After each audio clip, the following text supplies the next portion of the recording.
Popcorn and a movie, popcorn and a movie, popcorn and a movie. I'm Tyler Wabash, and this is Popcorn and a Movie, where we give you this week's box office news and reviews. First up, Super 8, directed by J.J. Abrams, executive producer Steven Spielberg. Check it out. Super 8, executive producer Steven Spielberg and writer/director J.J. Abrams.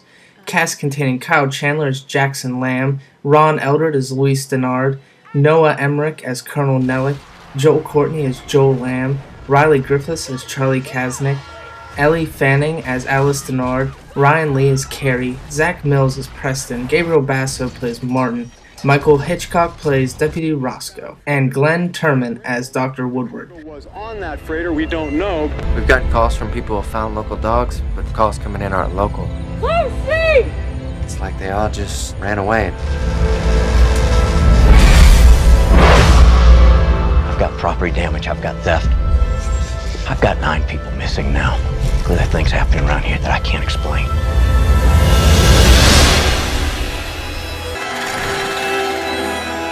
We have to find this thing. I don't feel good about this.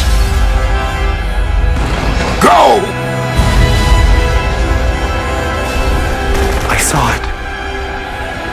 No one believes me. I believe you.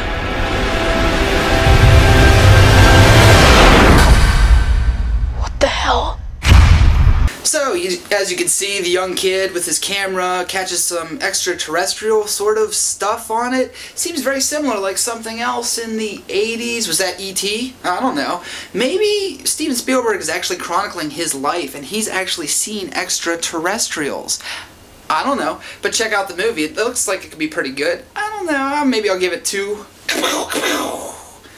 I'd check it out. So last week I was telling you about the fact that maybe Hollywood itself isn't putting out a whole lot of things. There's a lot more independent features. There's actually a whole lot more coming in from the film market. And I forgot to tell you guys that some of the picks from last week were on a limited release, maybe only in New York, maybe only LA, and maybe only in some major cities. Well, it seems like this week they're doing the same thing.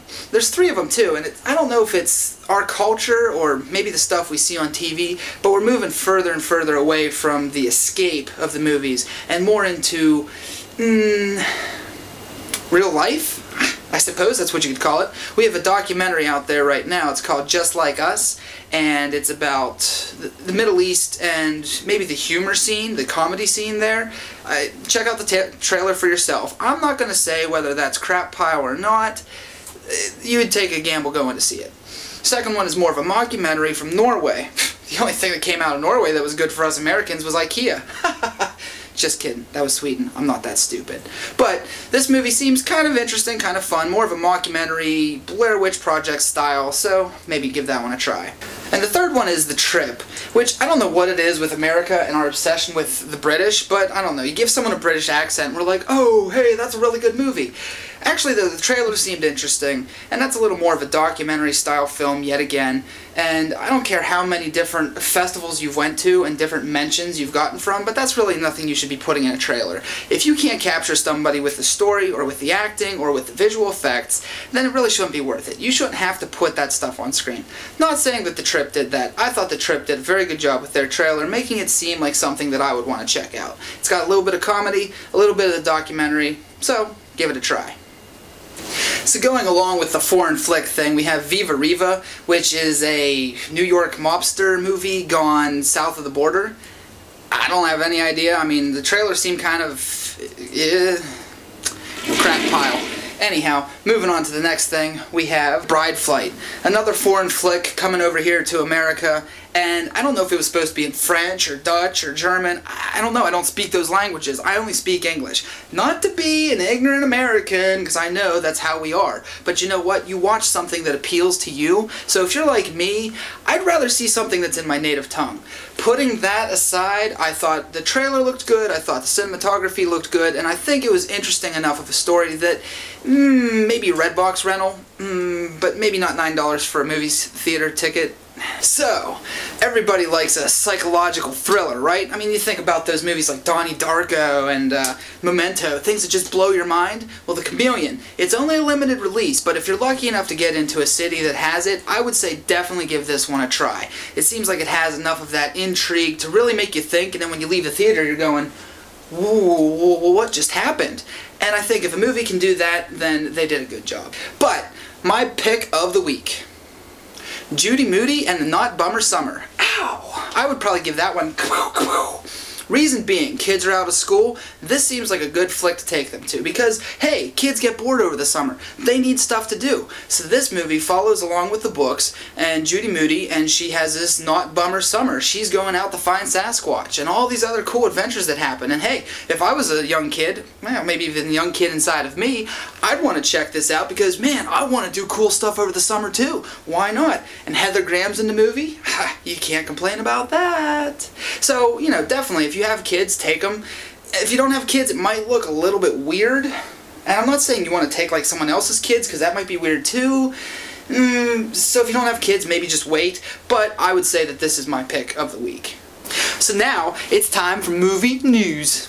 First up, you've seen The Hangover the first time, you've seen The Hangover the second time. Well, guess what? The same writer is contracted to do The Hangover for the third time.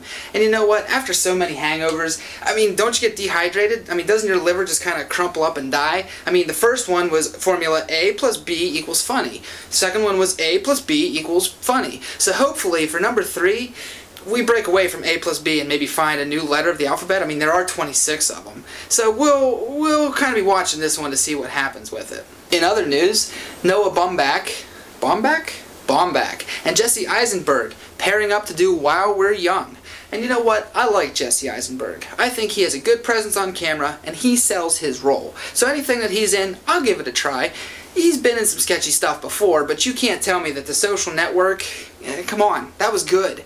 So, I'll give this one a try. It's about an older couple in Brooklyn who, you know, they can't hang out with older couples like themselves because they don't have kids, everyone else is having kids, so they decide to hang out with a younger couple, and one of the younger couple people is Jesse Eisenberg. So, I'll check that one out whenever it's coming through. So if you know the phrase, Papa Smurf, Papa Smurf, then you're going to be geeking out at the fact that the Smurfs trailer is online now. Check it out.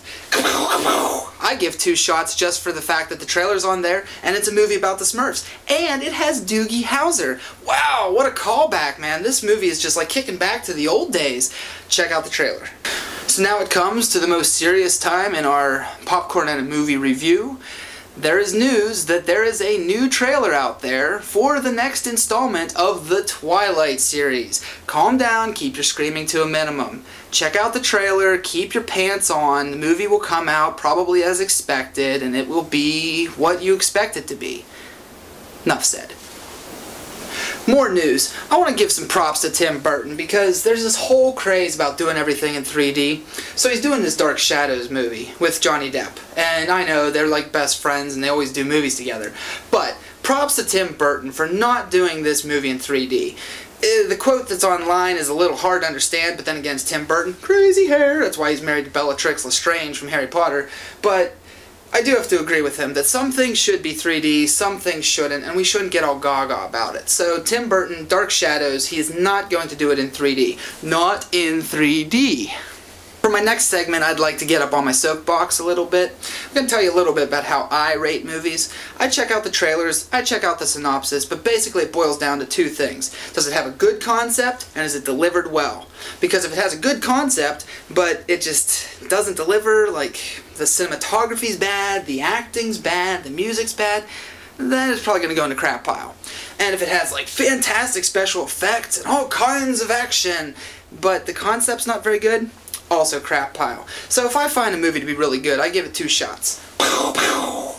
If I find that it's, you know, decent, if it's in the fence, I might just holster the gun.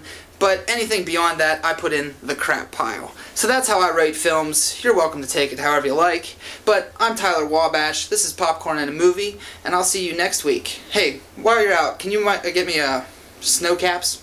Thanks. For more videos and content, check us out on AIFproductions.com. You can also follow us on Twitter.com/AIFproductions and be our friends on Facebook at Facebook.com/AIFproductions. Popcorn and a movie, popcorn and a movie, popcorn and a movie, move!